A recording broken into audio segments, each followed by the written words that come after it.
कहानी के शुरू में हम एक बूढ़े आदमी को देखते हैं जिसको अपने घर के ऊपर वाले कमरे से कुछ आवाजें आती हैं। जब ये देखने जाता है तो वहाँ पर कुछ भी नहीं था, पर हाँ उधर एक खिलौना था जो खुद से घूम रहा था। वो बूढ़ा आदमी जब वहाँ पर गौर से देखता है तो उधर उसे किसी का साया दिखाई देता है, जिसे देखने के लिए वो उस पर चादर डाल देता है, पर उसे कुछ भी नजर नहीं आता। लेकिन कुछ ही देर बाद वो साया उसके सामने आ जाता है, जिसे देखकर बूढ़ा आदमी बहुत ज्यादा डर गया था और वो चादर में छुपा साया उस पर हमला करके उसे मार देता है। फिर हमें कुछ सालों के बाद का सीन दिखाया जाता है। हम एक कपल को देखते हैं। एलिसन अपने बचपन के घर में अपने हस्बैंड के साथ रहने के लिए आई थी। एलिसन अपने डैड की मौत के बाद पहली बार अपने घर में आई थी। उसे अपने पुराने घर में आकर बहुत अच्छा लग रहा था। उसकी पुरानी यादें ताज़ा हो गई थी। उसका हस्बैंड रिचर्ड उससे कहता है कि अगर तुम्हें यहाँ पर रहना अच्छा नहीं लग रहा तो हम शहर में भी शिफ्ट हो सकते हैं, क्योंकि ये घर शहर से बहुत दूर था। एलिसन का एक बेटा भी था। रात को एलिसन को अजीबोगरीब सपने आ रहे थे, जिस वजह से वो स्लीप पैरालिसिस में चली गई थी। मतलब वो नींद में तो नहीं थी, पर वो अपने जिस्म को भी नहीं हिला पा रही थी। असल में ये उसकी बचपन की बीमारी थी। उसका हस्बैंड उसे शांत करता है। बचपन में उसके डैड उसे इस बीमारी से निकाला करते थे। एलिसन को ये बात समझ नहीं आई थी कि ये उसकी कोई बीमारी है या उसके साथ कुछ वाकई अजीब है, क्योंकि जब भी वो ऐसी हालत में होती थी तो एक औरत उसको दूर खड़ी दिखाई देती थी जो सिर्फ उसी को देखती रहती थी। बचपन में भी उसके साथ बिल्कुल ऐसा ही होता था। उसके डैड उसको समझाते थे कि इसमें कुछ हकीकत नहीं है, ये सिर्फ तुम्हारा वहम है और कुछ नहीं। और जब उसके डैड उसको सुलाकर चले जाते थे, इसको दोबारा से वही डरावने सपने आते थे। अब खैर सुबह को रिचर्ड जब ऑफिस जाने के लिए तैयार हो रहा था, तभी एलिसन टीवी में एक पैरानॉर्मल इन्वेस्टिगेटर को देखती है जो बता रहा था कि कैसे उसने एक आत्मा से बात करके इंसान की लाश को ढूंढ लिया है। उसे देखकर एलिसन भी मन ही मन सोचती है कि उसे भी इससे अपने केस के बारे में बात करनी चाहिए। अपने हस्बैंड रिचर्ड के जाने के बाद एलिसन अपने घर की सफाई करने लगी थी। जो वो किताबों को रख रही थी, तभी वो एक तस्वीर को देखती है जिसमें एक ब्राइड, दुल्हन और उसका हस्बैंड थे। एलिसन उन्हें देखकर नहीं पहचान पाती और उस तस्वीर को रखकर दोबारा से साफ सफाई करने लगती है। इसी बीच उसे वॉशरूम से पानी की चलने की आवाज आ रही थी। जब ये जाकर देखती है तो उधर पानी का टैप नल का खुला हुआ था और वॉश बेसिन में पानी भर गया था। ये टैप को बंद करती है और पानी निकालने के लिए हाथ डालती है तो उसे वॉश बेसिन में से किसी के कटे हुए बाल मिलते हैं, जिन्हें देखकर वो काफी हैरान हो गई थी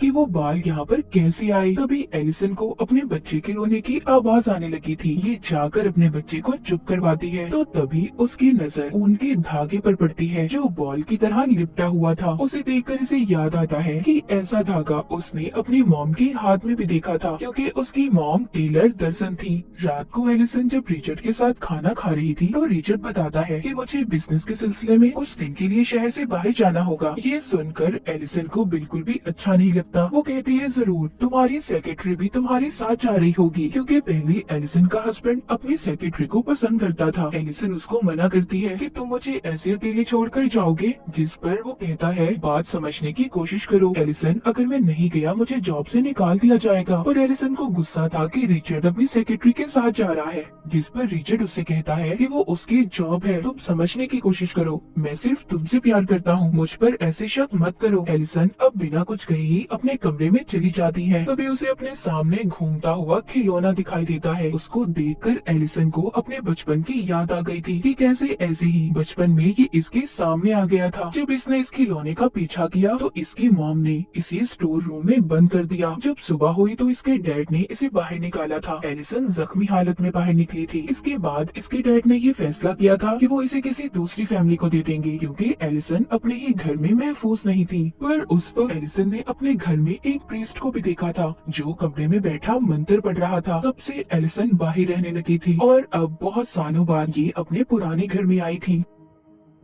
सुबह को एलिसन के पास रिचर्ड आता है और अपनी रात के बर्ताव पर माफी मांगता है और एलिसन को समझाता है। कहता है देखो समझो, ये बिजनेस ट्रिप मेरे लिए बहुत जरूरी है। एलिसन भी उसकी बात को मान गई थी और उसे जाने देती है। जिसके बाद हम रिचर्ड को उसके ऑफिस में देखते हैं, जो मीटिंग में अपनी ही सेक्रेटरी को देख रहा था। उधर घर में एलिसन बिल्कुल अकेली थी। वो रात को किताब पढ़ रही थी। अचानक से लाइट बंद हो जाती है। जब ये लाइट को ठीक करने जाती है तो उधर इसे अपने डैड का साया दिखाई देता है, जिसे देखकर एलिसन काफी डर गई थी और जल्दी से लाइट को ठीक करके चला देती है, पर वहाँ पर कोई भी नहीं था, जिसके बाद ये जल्दी से